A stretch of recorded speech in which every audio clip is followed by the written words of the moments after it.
Good morning and welcome to Rising. I'm Spencer Brown, filling in for Amber Duke, and I'm joined remotely this Friday by Jessica Burbank. Jessica, happy Friday. Happy Friday. Always good when we have a Spencer Jess show. It's a fun way to switch up on Fridays. It is, and it gets me ready for the weekend. Have a little bit, hopefully, more lighthearted news for you all today. Speaking of which, we have some developing major news that came in late last night. Hunter Biden has been indicted in California on 9 additional charges related to tax fraud. President's son now faces 3 felony charges in relation to tax evasion and filing a false return, as well as 6 misdemeanor charges for failure to pay taxes between 2016 and 2019. Now, according to prosecutors, Hunter Biden engaged in a 4-year scheme in which he chose not to pay at least $1.4 million in self-assessed federal taxes he owed for 2016 through 2019, and to evade the assessment of taxes for tax year 2018 when he filed false returns. Prosecutors say between 2016 and 2020, Hunter earned $7 million. However, quote, the defendant spent this money on drugs, escorts, and girlfriends, luxury hotels and rental properties, exotic cars, clothing, and other items of a personal nature. In short, he paid everything but his taxes. Now, Biden is already facing gun charges in Delaware. IRS whistleblowers Gary Schlafly and Joseph Ziegler released a statement last night in which they declared the new charges against the younger Biden to be, quote, complete vindication. For their testimony, in case you forgot, they testified that the tax investigation into Hunter was hamstrung for a number of years by the DOJ, despite wide agreement among prosecutors that crimes were committed. House Republicans, however, seem unsatisfied with the latest charges against Hunter Biden. Oversight Committee Leader James Comer told Menu Raju this morning that the charges don't go far enough. Quote, unless U.S. Attorney General Weiss, unless U.S. Attorney Weiss investigates everyone included in the Biden's fraud schemes and influence peddling, it will be clear that President Biden's DOJ is protecting Hunter Biden and the big guy. On the other side of things, Hunter Biden's attorney released a statement last night decrying the new charges as politically motivated. Quote, if Hunter's last name was anything other than Biden, the charges in Delaware, now California, would not have been brought. Now, I think it's a bit of bittersweet irony for me, Spencer, that we have Hunter Biden being investigated by the IRS for unpaid taxes when you have an all-on assault against the funding that has gone to the IRS thanks to the Democrats. They're trying to get rid of that funding, allocating the money to Israel and Ukraine. Instead, it seems that that's the only money they would be happy Democrats touch unless they do something about immigration. Then they would open up other funds. Very funny that the same people that do not want a bunch of money going to IRS agents have now gotten Hunter Biden on IRS charges. Another facet to this that I find kind of hilarious is that Hunter Biden wrote about how some of this money was spent himself. I'm just imagining him getting indicted. And he's like, what is this for? What is this about? And they're like, well, we know that you spent money that you've earned that you should have paid in taxes on various criminal things that you wrote about in your memoir. And he's just like, oh, that's so nice that you guys read my memoir. That's so kind of you. Yeah, I mean, I think it is interesting. It sort of speaks to how, completely impenetrable he thought he was as a Biden, that nobody would come after him, even after he published basically just a narrative with dates and time frames in which he was doing all this illegal activity.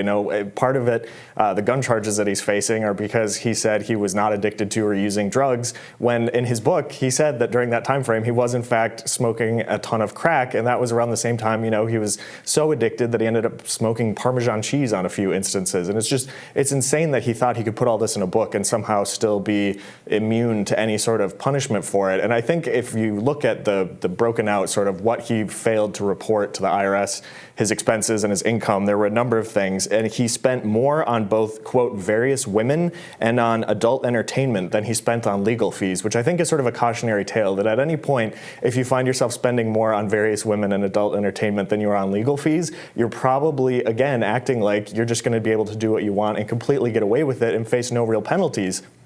And I thought his attorney's statement was interesting because he's talking about how, if his name was anything other than Biden, he wouldn't be charged. But it's exactly the fact that his last name is Biden that he got away with so much for so long and was able to just act and publish books and continue this lifestyle, expecting that he would never actually face accountability for it. And so, obviously his attorney is scrambling, trying to come up with a reason for why this is happening. But like you said, Hunter Biden made it pretty easy when he just sort of published his confession and is probably very grateful, as you said, that the FBI and the IRS read his book. Yes, absolutely. Another reader. But now he could, perjure himself in court with the memoir. He's either the book contains lies and he's not guilty, or he's guilty and the memoir is true. And as a human being, what an interesting position to be in, to have to refute your own memoir to be innocent in a criminal case. Absolutely absurd. We also got additional confirmation of something that was widely reported for quite some time, that the Burisma salary was cut in half just 2 months after Joe Biden was no longer serving in the White House as vice president.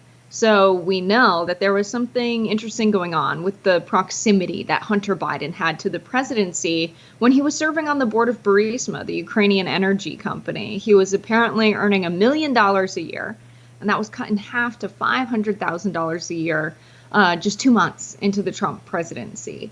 And so when you have statements coming from Republicans like, well, it smells like fraud, so it smells like collusion, so it's probably collusion. It smells like corruption, so it probably is. That kind of a change in the amount of money you're getting on a monthly basis when your father gets out of office in the White House, that signals to me something that I've said for quite some time, and it's that we need more precautions taken by members of Congress, more legislation written, so that we don't have this kind of corruption at the highest level in the United States. But very interesting that that's becoming a part of this conversation. Again, it's not just news about the IRS indictment into Hunter Biden. We now have additional confirmation about his income from Burisma. Yeah, no, that's definitely a good point. And like you said, it's one of those things where if the Biden brand, everything that the Republicans have been alleging is basically that Hunter Biden and Joe Biden and James Biden were all kind of in this cabal, peddling the influence and the proximity they had to power. And obviously, once Joe Biden was no longer in office, and not only that, but Donald Trump was then in office, Joe Biden had no power to do really anything within the government. And so it's unsurprising to see, that Hunter Biden took a pay cut, because all of a sudden, why were any of these companies or foreign governments trying to keep him happy and stay close to him? Because he had basically as much power as Barack Obama did after leaving office, which was none, because there wasn't a Democrat administration that continued. Joe Biden wasn't in the White House, and that definitely, is a hit to their business model, which was peddling power. I do think one thing that's going to be interesting with this is if these charges now change anything in Hunter Biden's calculus about testifying or doing an interview with House oversight Republicans, because again, now he sort of has a basis to potentially take the Fifth Amendment and say, well, I'm under indictment, I've been charged in these things, I can't talk to you, I'm taking the Fifth,